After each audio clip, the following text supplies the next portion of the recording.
despots. We call them tyrannical leaders, psychopathic leaders, rogue kings, stuff like that is in the history when they get that energy and haven't conquered that lower nature. And so what is we still talking nine ether. We just using it in different schools of thought. In Egypt, Sekhmet, and India is Shakti, right? And the Shakti is activated by the Kriya, which is the fire of the root chakra, right? And it carries all the way up to the crown. Okay, so they say in the Kabbalah is from Malkuth to Kephra. In the Kabbalah, the same energy is called the Ein Sof. Right, I know about that. I studied the Kabbalah extensively. Right, and so it's the same energy. Okay, so let's go here with it. In the Holy Tablets, the Master Teacher taught us that non-ether was conscious awareness and conscious moral judgment gases. Can you explain the differences, how that's actually perceived? Yeah. So as you purify your ego to receive your higher consciousness, right? You got to remember, pure chaos is melanin. Melanin is sentient on its own. It don't need nobody to be sentient. But being utilized along with the other systems of the body, then the non-ether has to be the one who can tame the chaos and bring the balance. The balance is where you find the righteous. Okay. Right? The righteousness is a side effect of purifying the lower ego and receiving that higher Shakti non-ether energy. So basically, are you saying that non-ether would be a higher form of intelligence that allows us to be able to discipline ourselves in the spiritual realm and the physical realm to be able to be in harmony with both sides? Well, I would more look at it like once you gain the discipline, you gain access to use non-ether energy in real time. Lacking the discipline and the self-control, then you just a Sakomao monkey band, bouncing around, never knowing what you're doing. Yeah, go ahead. So the discipline gives you access to the non-ether. Now you finna make a connection with source energy. When you make this connection, you have to already have the self-discipline to activate what's already in you. So now the side effect of that is once you can reason to the level to activate the non-ether, now the melanin chaos comes in, because you won't be able to balance the chaos if you don't have the discipline to receive the non-ether.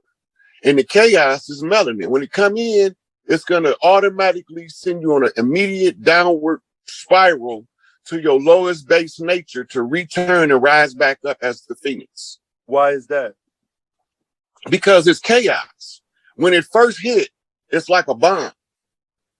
And when it hit internally, you don't know what's going on immediately, but your higher self is using the discipline you develop to reorganize what the chaos is doing, because you're using the source, you're using the prime creator to balance out total insanity. Okay, so why is melanin based in chaos? Can you give us the science of that? It's not based in chaos. It's the prime creative substances in which the order came from. When we talking about melanin, we talking about, in Egyptology, it's the primordial noon, right? It's the waters of creation, and the waters are running amok until you can harness them waters' energy. Water symbolic of spirit. Right, because I remember when Pops was teaching us about noon and basically undifferentiated matter, he was explaining how this is a state of nothingness, basically a state of existence before things actually combined and aggregated and came together to form what we see now today in the physical realm. Yep. So it's like if you pour a soda pop in the glass, it's going to fizz. It's not fizzing because it couldn't fizz in the bottle. It's only fizzing because you just poured it into a cup and disturbed it. Right. This is what the melanin is doing. So now, as you learn to control pouring the soda in the cup in order to reduce the amount of fizz so that you don't overflow the cup, This is how you your higher self is organizing the chaos energy, and it uses your self-discipline to do it. Now, when you look in like Google or different scientific books of ancient Greek mythology, they attempted to teach us that chaos was a Greek god that represented the universe when it wasn't unformed. Or, excuse me, when it was unformed, when it was undifferentiated matter. How would you go about explaining that to the grassroots? So the Greek sciences comes from the Egyptian knowledge. The metaphors that they're using in the Greek is actually a science. So when they're talking about chaos, they literally talking about the primordial noon. So imagine all good and bad things existing in a state of non-existence, bumping into each other, and there's no form of expression, and it's just random and erratic. Right. In order to have creation, you have to bring that under control of order. And this is why they say out of darkness comes the light. Light is created. If you remember in the Holy Tabs, Potts talks about the dot forming a line. That's in chapter 1, tablet 1. Yeah. And the line formed the wall formed the square, and so on and so forth. He's telling you how light is created from the primordial noon in order for it to manifest visible spectrum so you can see it. So was that this is for the people, was that a literal line, a literal wall, or what does it represent metaphorically? Metaphorically, there's no terms in the languages that we know on the earth to explain it. And the closest thing that he can give you to explain it is the dot forming the line. Because you can use the 2D written expression to relay a 19-dimensional framework in a simplified form, but it's going to take years for the mind to unlock it. Okay, and that's now that you say that, another question that came up in the conversation with a couple of the sisters that's in our class. You mentioned the 5D. So let's say 3D, 4D, 5D. I want you to kind of sort of in simplistic terms explain what is a dimension, and then from there, what is a third dimension, fourth dimension, and fifth dimension? Okay, so now what we're looking at when we're talking about the dimensions is levels of frequency and how the frequency is expressed so that the mind can perceive what the frequency is telling it.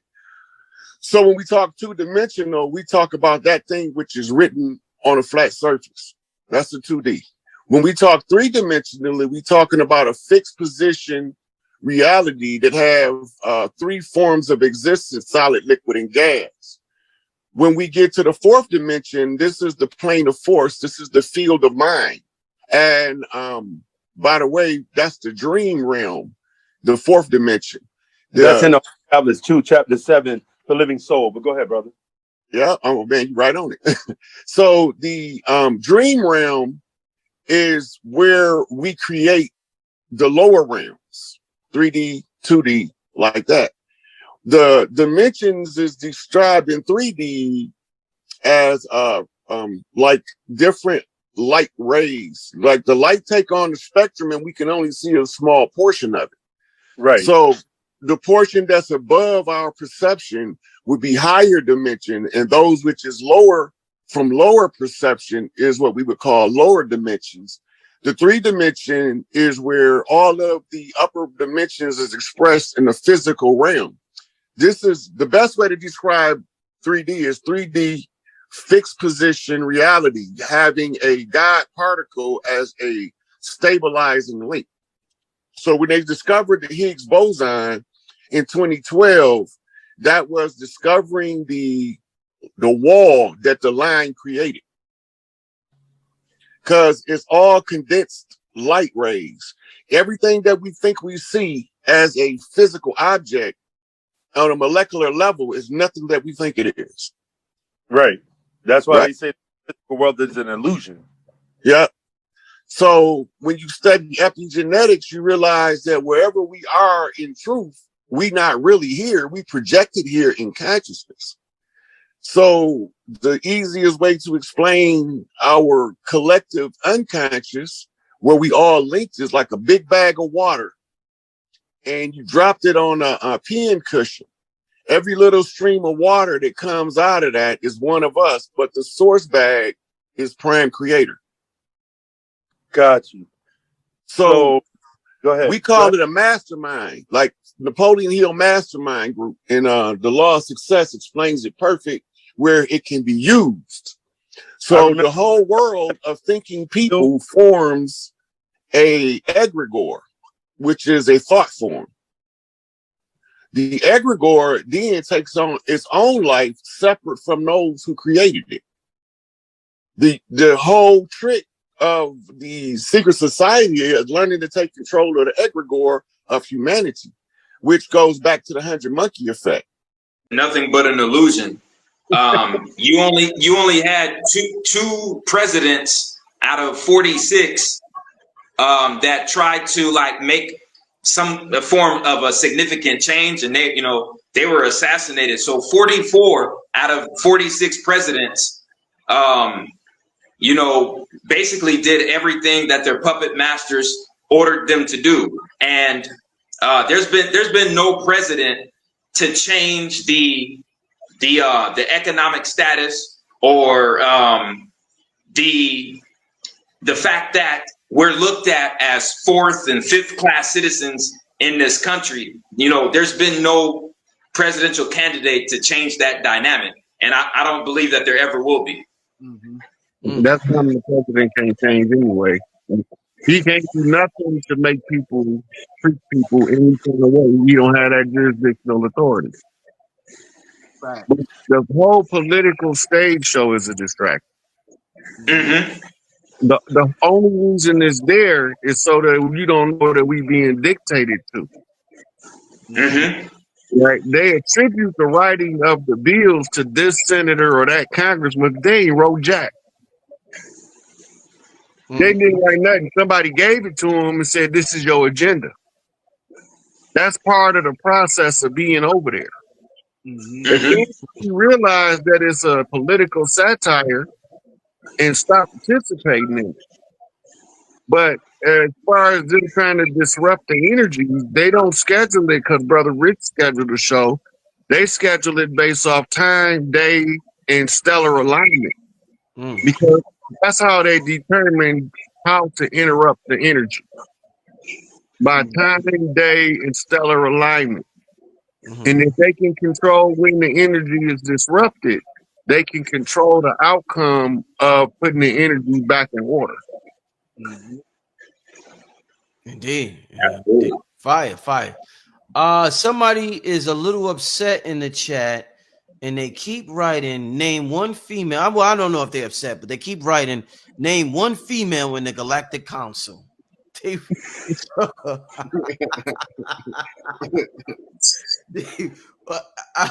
So go ahead, y'all. What's going on? Any females in the Galactic Council? Because the Lyrans have a council of female advisors to the Galactic Council, and a representative that sits on the Galactic Council that's female. The Arcturians have two people sitting on the council, one male, one female. I'm not going to go through the whole Galactic Council, but there's plenty of women on the Galactic Council. Okay. All right. According to the Dogon, the center of the galaxy is female. Yeah. Yeah, Big Mama controlling everything anyway, so. And we call her Power, and that's why she's on the 13th Zodiac seat, dead center, in the Temple of Dendera. All right, let's get to another question. Hopefully this person isn't as mad. Are the entities that are pulling up to assist humanity new breeds of humans? I would call them ancient breeds. Say that again. Say that again. I said I would call them ancient breeds. Okay. Them bloodlines are not what we have become on Earth now. Okay. Remember, they were genetically separated for a long period of time. And what happens, you develop from a lion and a tiger from the same source. Right. Fundamentally different cats, but they're compatible with each other sexually. Okay.